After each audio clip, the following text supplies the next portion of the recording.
Pak Wali Kota sebagai Kepala Daerah Kota Makassar itu sudah memperkenalkan yang namanya COMO. Tentu yang namanya inovasi atau mungkin adanya pembaruan-pembaruan di masyarakat itu akan ada resistensi. Kita tidak menghilangkan PT-PT ya, karena COMO ini nanti akan berbasis elektrik. Tentu kendala kita pasti di baterai.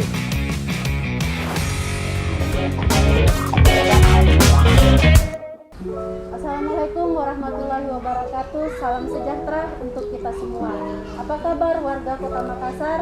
Senang sekali sore hari ini adalah momen yang istimewa karena hari ini adalah episode pertama rubrik Bapeda Kota Makassar.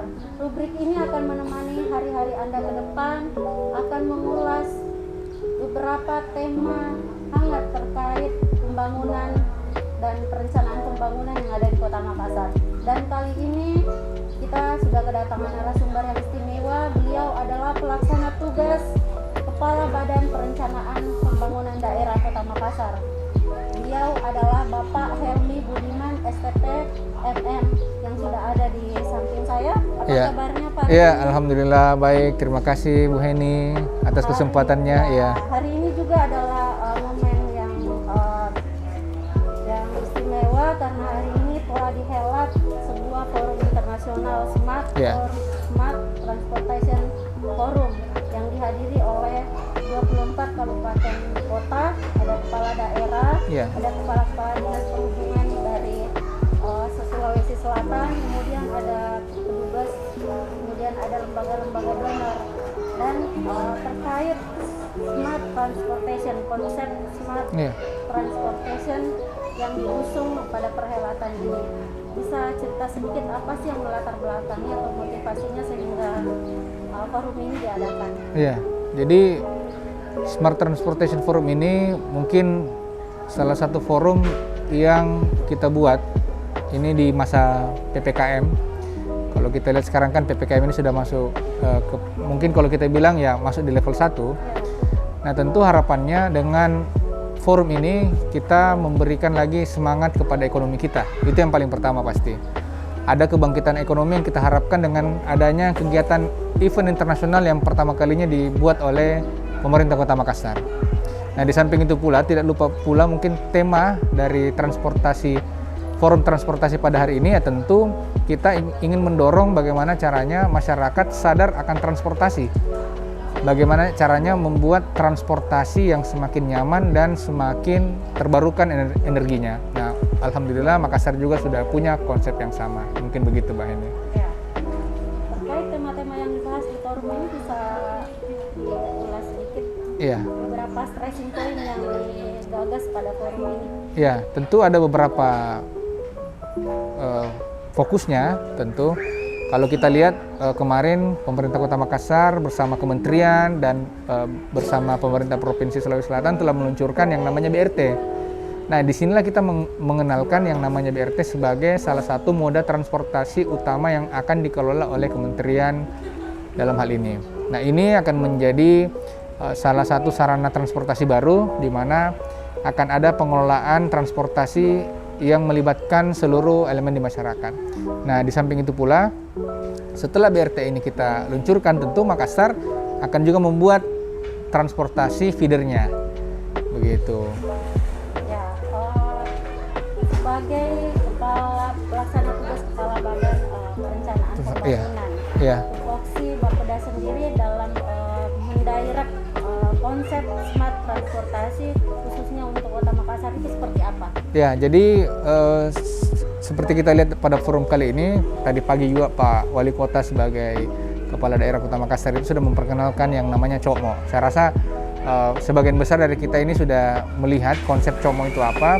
COMO itu adalah moda transportasi komuter yang akan dikelola atau dibuat di Kota Makassar. Kita akan membuat transportasi yang ramah lingkungan. Tentu transportasi ini menjadi feeder dari BRT masuk dari COMO ke BRT. Nah, COMO ini basisnya nanti elektrik dan dia akan menjadi sarana transportasi yang murah dan betul-betul layak dioperasikan di kota besar seperti Kota Makassar ini. Ya.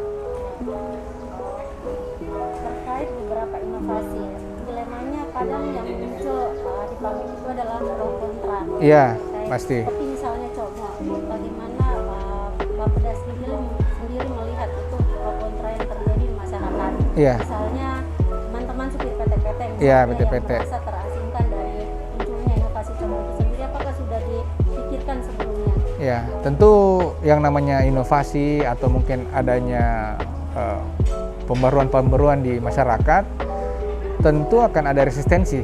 Nah, kalau kita tadi bicara tentang Como, bagaimana dengan PT-PT? Nah, tentu PT-PT tidak lepas dari itu, kita akan mengakomodir PT-PT sebagai bagian daripada transportasi kita. Kami sudah berbicara atau berdiskusi dengan teman-teman di provinsi, BRT pun dia akan menjadi transportasi utama dan Como dan PT-PT itu menjadi feeder-feedernya. Ya. Jadi dia kita lupakan, kita tidak tidak menghilangkan PT-PT, malah PT-PT kita akan rangkul dan menjadikan satu ekosistem dalam transportasi Kota Makassar. Begitu, Bu. Iya. Seperti itu. Dan tentu pasti telah melewati uji kelayakan ya sebelum misalnya Como nanti ke depannya Iya, pasti. diluncurkan seperti Ya, jadi Como ini kita sudah sementara susun atau buat prototipenya. Mudah-mudahan tahun depan kita bisa launching dan kita bisa selesaikan. Dan memang Como ini kita tidak buat sendiri, kita ini melibatkan beberapa pakar-pakar transportasi, utamanya mungkin kita melibatkan teman-teman dari Universitas Hasanuddin. Begitu, supaya mereka bisa melakukan uji kelayakannya juga sekaligus. Ya, betul. Jadi ini melibatkan, betul-betul Como ini melibatkan orang-orang lokal, para inovator-inovator muda di Kota Makassar. Begitu mungkin, iya. Ya, karena kita semua berharap, masyarakat Kota Makassar juga berharap inovasi itu tidak hanya sekedar canggih, tetapi inovasi-inovasi yang dilahirkan oleh Kota Makassar itu juga memang memiliki nilai kebermanfaatan untuk Iya, warganya. pasti, Seperti iya. contoh itu sendiri. Nah, selain pro kontra yang hadir, kira-kira kendala yang paling signifikan yang akan dihadapi dalam peluncuran inovasi-inovasi transportasi Smart Makassar itu apa saja sih? Iya, karena Como ini nanti akan berbasis elektrik, tentu kendala kita pasti di baterai. Nah, mudah-mudahan tahun depan itu program dari pemerintah pusat membuat tempat baterai di Jawa atau mungkin di Kalimantan itu bisa terrealisasikan, sehingga untuk pasokan baterai dan segala macamnya berkaitan dengan transportasi elektrik itu kita bisa semakin mudah dan bisa semakin murah. Nah, kalau ini bisa kita lakukan nanti tahun depan, nah harapannya nanti begitu Como selesai, nanti mungkin transportasi lainnya yang massal itu bisa mengikuti seperti PT-PT, nanti mungkin ada PT-PT elektrik atau mungkin ada bajai elektrik atau bagaimana. Mungkin begitu. Jadi kalau masalah baterai ini terselesaikan, pasti yang lain juga kita akan mudah. Ya. Begitu. Terkait model eksekusi lapangan. Iya, eksekusi lapangan. Itu sendiri. OPD apa yang menjadi leading sektor program ini? Ya, untuk Como kita akan fokusnya di Dinas Perhubungan, tentu karena Dinas Perhubungan menjadi SKPD yang bertanggung jawab dengan kewenangan berkaitan dengan urusan perhubungan. Begitu, Pak. Mbak ini. Kemudian Iya. serapan anggaran yang direncanakan untuk tahun anggaran mendatang untuk smart transportasi di Makassar. Kalau untuk smart transportasi kita sudah siapkan anggarannya sekitar 10 miliar lebih untuk beberapa prototipe. Mudah-mudahan itu bisa dilaksanakan tahun depan karena kemarin APBD kita sudah ditetapkan dan harapannya Desember ini, karena kita sudah masuk dalam bulan Desember ini kita akan memanggil seluruh SKPD untuk menyiapkan semua dokumennya sehingga Desember ini sudah bisa dilelang atau ditender, atau kalaupun dia dikerjasamakan dengan universitas seperti mungkin tadi Como itu kita sudah bisa lakukan kajian terlebih dahulu. Ya, pada saat bulan Januari sudah bisa langsung eksekusi atau bisa dijalankan. Ya, ada mudah pelibatan pihak luar atau masyarakat ya. Iya, kita lakukan dalam, ya meskipun dia dalam bentuk swakelola melibatkan pihak Universitas Hasanuddin dalam hal ini, tentu kita harapkan betul-betul prototipe yang kita bangun itu untuk Como itu bagus dan bisa layak digunakan nanti ke depannya. Begitu. Pak Helmi, ini sedikit aspirasi dari warga Kota Makassar. Iya. Banyak polemik yang kemudian terjadi, tanggapan berkaitan dengan inovasi-inovasi smart transportasi di Kota Makassar. Iya. Dahulu di era kepemimpinan Pak Dhani Pomanto sendiri ada PT-PT Smart. Iya. Kemudian ke depan akan diluncurkan Como. Menurut kajian Bapeda sendiri atau evaluasi yang telah dilakukan dari tahun ke tahun Iya. dari peluncuran PT-PT Smart hingga hari ini, menurut Bapeda sendiri depan diperbaiki dan ditingkatkan sebagai hal yang harus diperbaiki ke depannya seperti itu. Iya, jadi kalau bicara tentang inovasi-inovasi sebelumnya, tadi kita sudah sampaikan berkaitan dengan PT-PT Smart ya. PT-PT Smart itu memang kita dulu launching di periode pertama Pak Dani. Memang harapannya waktu itu PT-PT Smart itu menggantikan PT-PT yang sudah ada. Tetapi kenyataannya memang waktu itu banyak resistensi yang terjadi. Tetapi sejalan dengan waktu, memang PT-PT ini sudah tidak bisa kita tidak bisa bendung lagi, harus ada pembaruan. Nah makanya muncullah Cokmo sebagai alternatif baru sebagai pengganti PT-PT Smart. Jadi PT-PT Smart ini akan beralih menjadi Cokmo. Nah PT-PT yang ada sekarang itulah yang kita jadikan nanti menjadi feeder. Iya, jadi nanti dia akan bersinergi dengan Cokmo. Dia akan bersinergi dengan BRT juga. Jadi PT-PT ini akan masuk semua menjadi satu moda transportasi yang bersinambungan.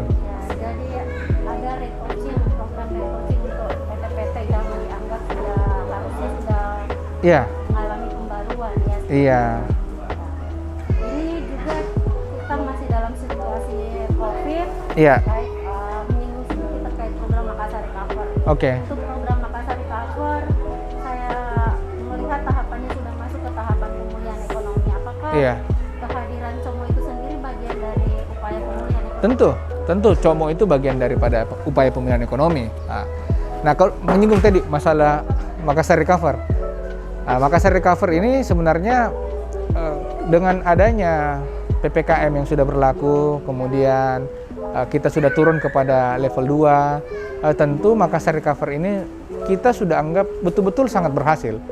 Coba mungkin kalau dulu tidak ada Makassar Recover, kita tidak tahu mungkin Makassar bisa bagaimana kasusnya, puncaknya bagaimana nanti. Kita tidak tahu bagaimana penanganannya. Alhamdulillah dengan adanya Makassar Recover, dengan adanya Satgas Raika, adanya detektor yang kita sudah buat, kemudian adanya COVID Hunter, itu sudah bisa menekan laju pertumbuhan COVID yang ada di Makassar. Nah sekarang pertanyaannya, bagaimana dengan 2022? Tentu masyarakat mencari jawabannya, mencari kira-kira apa yang dilakukan oleh pemerintah kota. Tahun 2022 kita akan fokus kepada pemulihan ekonomi. Ini sejalan dengan visi misi RPJMD dan APBD kita. Di RKPD 2022 memang pemulihan ekonomi menjadi yang utama yang kita prioritaskan. Dan Cokmo lah salah satunya di dalamnya. Nah 2022 akan ada beberapa kegiatan-kegiatan, akan ada beberapa pembangunan yang diharapkan nanti menjadi kantong-kantong ekonomi baru. Masyarakat bisa menjadi semakin bergeliat, ekonominya semakin bergeliat. Muncul UMKM yang baru yang kemudian nanti diharapkan menjadi pemulihan ekonomi dan bisa memutar roda ekonomi di masyarakat. Dan Cokmo menjadi supporting. Ya, Cokmo menjadi salah satunya dari sekian banyak. Mungkin nanti saya akan jelaskan karena kalau saya jelaskan secara detail itu tidak pasti akan butuh waktu yang cukup lama. Nanti saya bisa jelaskan lah secara detailnya. Ya. Mudah-mudahan warga Kota Makassar kehadiran Cokmo ini sebagai smart transportasi di Kota Makassar bisa membangkitkan kembali geliat ekonomi warga Kota Makassar. Iya. Terakhir Pak Helmi, closing statement apa harapan Pak Helmi sendiri selaku pelaksana tugas Bapeda Kota Makassar untuk masa depan transportasi Kota Makassar, karena ini bicara tentang program smart transportasi, saya pikir dia terintegrasi dari masing-masing teritori yang ada di kawasan Minasata. Jadi Makassar tidak bergerak sendiri. Harapan Pak Helmi? Iya, baik. Terima kasih Bu Heni. Jadi tentu sebagai perencana di kota ini kita mempunyai visi yang luar biasa. Kita mempunyai mimpi yang cukup besar dan Cokmo lah salah satunya. Kenapa Cokmo ini menjadi salah satunya? Karena Cokmo itu kalau kita lihat betul-betul dia sudah menggunakan bahan bakar yang terbarukan. Dia sudah full electric vehicle. Nah ini kita harapkan nanti kita mendapatkan dukungan dari masyarakat dan andai kata tahun depan itu sudah ada, itu bisa dimanfaatkan dengan segera. Nah ini tentu kita berikan secara gratis kepada masyarakat sehingga dengan adanya Cokmo itu bisa memberikan kesadaran kepada masyarakat bahwa transportasi umum itu lebih bagus daripada transportasi pribadi. Begitu mungkin. Iya. Oke, makasih Pak Helmi. Iya, atas makasih. kesempatannya. Iya. Sudah berbincang bersama kita untuk warga Kota Makassar. Rubrik ini tidak berhenti sampai di sini. Kita akan Iya. ketemu di episode berikutnya dengan tema yang menarik terkait masa depan Kota Makassar. Baik warga Kota Makassar, demikian rubrik kita pada hari ini, episode pertama ini, dan kita akan ketemu di episode-episode berikutnya dengan tema-tema yang menarik terkait masa depan pembangunan Kota Makassar. Jangan lupa untuk like, share, and subscribe channel Bapeda Kota Makassar. Saya Eni Handayani pamit undur di hadapan Anda semua, dan kita akan ketemu pada rubrik selanjutnya. Untuk Makassar, Terus 2 kali tambah baik.